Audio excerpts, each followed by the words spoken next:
Hello welcome back. നോമ്പിന് നമുക്ക് എപ്പോഴും ഇഷ്ടം പെട്ടെന്ന് ഉണ്ടാക്കാൻ പറ്റുന്ന വഴറ്റിയെടുക്കാണ്ടൊക്കെ ഉണ്ടാക്കാൻ പറ്റുന്ന നല്ലൊരു സ്നാക്ക് റെസിപ്പി ആയിരിക്കും അല്ലേ. അപ്പം ഇതൊരു പക്വട സ്റ്റൈൽ അല്ലെങ്കിൽ നമ്മുടെ ഉള്ളിവട സ്റ്റൈലുള്ള ഒരു സ്നാക്കാണ്, ചിക്കൻ സ്നാക്ക് തന്നെയാണ്. അപ്പോൾ നമുക്ക് ഈ ഒരു ചിക്കൻ സ്നാക്ക് എങ്ങനെ തയ്യാറാക്കി എടുക്കാൻ നോക്കാം. വളരെ ഈസി ആയിട്ട് ഉണ്ടാക്കാൻ പറ്റുന്ന കേട്ടോ. അപ്പോൾ ആദ്യം ഞാൻ ചിക്കൻ കാണിക്കുന്നില്ല, ആദ്യം ഞാൻ വെജിറ്റബിൾസ് കാണിച്ചു തരാം. അപ്പോൾ ഞാൻ ഒരു സവോള എടുത്തിട്ടുണ്ട്, പിന്നെ ക്യാപ്സിക്കം ചോപ്പ് ചെയ്തത് അല്ലെങ്കിൽ പച്ചമുളക് ചോപ്പ് ചെയ്തെടുക്കുക.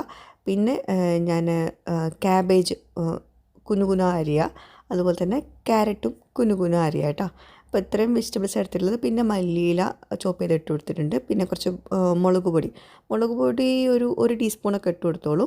പിന്നെ ആവശ്യത്തിന് ഉപ്പ് എല്ലാം കൂടി ചേർത്തിട്ട് നന്നായിട്ട് കൈകൊണ്ട് കുഴച്ചെടുക്കുക. അപ്പം കുഴക്കുന്ന സമയത്ത് വെള്ളമൊന്നും ചേർക്കേണ്ട. കുഴക്കുന്ന സമയത്ത് കുറച്ച് സവോളയിൽ നിന്നൊക്കെ വെള്ളം ഊറി വരുമല്ലോ. അപ്പോൾ അതുകൊണ്ട് ആദ്യം കുഴച്ചിട്ട് 1 മിനിറ്റ് വയ്ക്കുക. അതിന് ശേഷം ഇതിലോട്ട് 1 ടേബിൾ സ്പൂൺ കോൺഫ്ലോർ ചേർത്ത് കൊടുക്കുക. പിന്നെ ഒരു 2 ടേബിൾ സ്പൂണ് കടലമാവ് ചേർത്ത് കൊടുക്കുക. ഇതാണ് നമ്മുടെ മാവ് കേട്ടോ. ഈ 2 മാവ് ചേർത്താൽ മതി കേട്ടോ. എന്നിട്ട് വീണ്ടും കുഴച്ചെടുക്കുക. വെള്ളം വേണമെങ്കിൽ മാത്രം 1 ടേബിൾ സ്പൂൺ ഇങ്ങനെ സ്പ്രെഡ് ചെയ്ത് കൊടുക്കുക. ഇത് നമുക്ക് ഒരു മാവ് പരുവത്തിലാണ് ആക്കിയെടുക്കേണ്ടത്. അപ്പോൾ അതുകൊണ്ട് ഒരുപാട് വെള്ളം ഒഴിക്കരുത്. വെള്ളം ഒഴിച്ചാൽ പക്കവട ആവും കേട്ടോ. അപ്പോൾ അത് ശ്രദ്ധിക്കുക. ഇനി ഇതിലോട്ട് നമ്മൾ ലെഫ്റ്റ് ഓവർ ചിക്കനാണ് ഞാൻ എടുത്തിട്ടുള്ളത്. അതൊന്ന് ക്രഷ് ചെയ്തിട്ട് ഇട്ട് കൊടുത്തിട്ടുണ്ട്. അപ്പോൾ ചിക്കന് ലെഫ്റ്റ് ഓവർ ഇല്ലയെന്നാണെങ്കിൽ നിങ്ങൾക്ക് ചിക്കൻ വേവിച്ചിട്ട് ഒന്ന് ക്രഷ് ചെയ്തിട്ട് ഇതിലോട്ട് ഇട്ട് കൊടുക്കുക കേട്ടോ. കുറച്ച് മാത്രം ഇട്ട് കൊടുത്താൽ മതി ചിക്കന്, ആ ഒരു ഫ്ലേവറിനായിട്ടാണ് കേട്ടോ. എന്നിട്ട് ഇതുപോലെ ബോൾസ് ആക്കിയിട്ട് ജസ്റ്റ് കൈകൊണ്ട് കട്ട്ലേറ്റിൻ്റെ പരുവത്തിലാക്കിയെടുക്കുക. പെട്ടെന്ന് റെഡിയാക്കാൻ പറ്റുന്ന സ്നാക്കാണ്. നിങ്ങൾക്ക് കാണുമ്പോൾ തന്നെ അറിയാം. ലെഫ്റ്റ് ഓവർ ചിക്കനോ അല്ലെങ്കിൽ ലെഫ്റ്റ് ഓവർ ഫിഷോ മട്ടനോ ബീഫോ എന്തും നിങ്ങൾക്ക് ഇതിലോട്ട് ചേർത്ത് കൊടുക്കാം. അപ്പോൾ ഇതുപോലെ ഈ ഒരു ടെക്സ്ചറിലാണ് വേണ്ടത്. എന്നിട്ട് നല്ല ചൂടുള്ള എണ്ണയിലോട്ട് നല്ലൊരു മീഡിയം ഫ്ലെയിമിൽ വെക്കുക എണ്ണ. ഇത് കടലമാവൊക്കെ ചേർത്തുകൊണ്ട് തന്നെ നിങ്ങൾ അകത്ത് കുക്കായി കിട്ടും വേണം. അപ്പോൾ തിരിച്ചും മറിച്ചൊക്കെ ഇട്ടിട്ട് നന്നായിട്ട് കുക്ക് ചെയ്തെടുക്കാം. അപ്പം പക്കവടയല്ല, ഉള്ളിവടയല്ല, കട്ട്ലേറ്റും അല്ല, അതിന് 3ഉം കൂടി ഒരു മിക്സ്ചറാണിത്. എന്നാൽ ഭയങ്കര എളുപ്പത്തിൽ കട്ട്ലേറ്റൊക്കെ ഉണ്ടാക്കുമ്പോൾ നിങ്ങൾക്ക് പൊട്ടേറ്റോ വേണം, അതുപോലെ ബ്രെഡ് ക്രംസ് വേണം, അങ്ങനെയുള്ള ഐറ്റംസൊക്കെ വേണമല്ലോ. പക്ഷേ ഇത് നിങ്ങൾക്കൊരു 10 മിനിറ്റ് കൊണ്ടൊക്കെ പെട്ടെന്ന് റെഡിയാക്കി എടുക്കാൻ പറ്റുന്ന ഒരു സ്നാക്കാണ്. അപ്പം ലെഫ്റ്റ് ഓവർ ചിക്കനോ ഫിഷോ എന്തെങ്കിലും കയ്യിലുണ്ടെങ്കിൽ കേട്ടോ.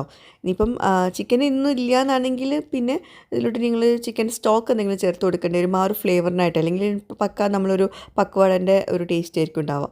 അപ്പോൾ ഒരു വെറൈറ്റി ടേസ്റ്റ് വേണമെങ്കിൽ ആ ഒരു എന്തെങ്കിലും ഒരു ഫ്ലേവറിനായിട്ടുള്ളത് ചേർത്ത് കൊടുക്കേണ്ടി വരും കേട്ടോ. അപ്പോൾ ഇതാ വറുത്ത് കോരി മാറ്റിയിട്ടുണ്ട്. ഒരു പരിപ്പ് വടേൻ്റെ ഒരു ലുക്കും കൂടി വരുന്നുണ്ടെന്ന് തോന്നുന്നു അല്ലേ. അപ്പോൾ കട്ട്ലേറ്റോ പരിപ്പ് വടയോ ഉള്ളിവടയോ പക്കവട എന്ത് വേണമെങ്കിലും പറയാം. എന്തായാലും സംഭവം പൊളി ടേസ്റ്റാണ്. അതിനേക്കാളുപരി ഭയങ്കര ഈസി ആയിട്ട് ഉണ്ടാക്കാൻ പറ്റുന്ന ഒരു സ്നാക്കാണ്. പെട്ടെന്ന് നമുക്ക് ഉണ്ടാക്കിയെടുക്കാൻ പറ്റുന്നില്ലേ. അപ്പോൾ എല്ലാവരും ട്രൈ ചെയ്യുക. എല്ലാവർക്കും വേണ്ടത് ഈസി സ്നാക്സ് റെസിപ്പീസ് ആയിരിക്കും ഇഫ്താറിന്. അപ്പോൾ അതുകൊണ്ടാണ് ഈ ഈസി ആയിട്ടുള്ള സ്നാക്സ് ഉണ്ടാക്കുന്ന വീഡിയോ ഞാൻ കാണിക്കുന്നത്. അപ്പോൾ ഇത് ഏതെങ്കിലും ഒരു സോസിൻ്റെ കൂടെ കഴിക്കുക. പിന്നെ ഇതിൻ്റെ ആ ഒരു അകത്തെ ഒരു ടെക്സ്ചർ ഞാൻ കാണിച്ചു തരാം കേട്ടോ.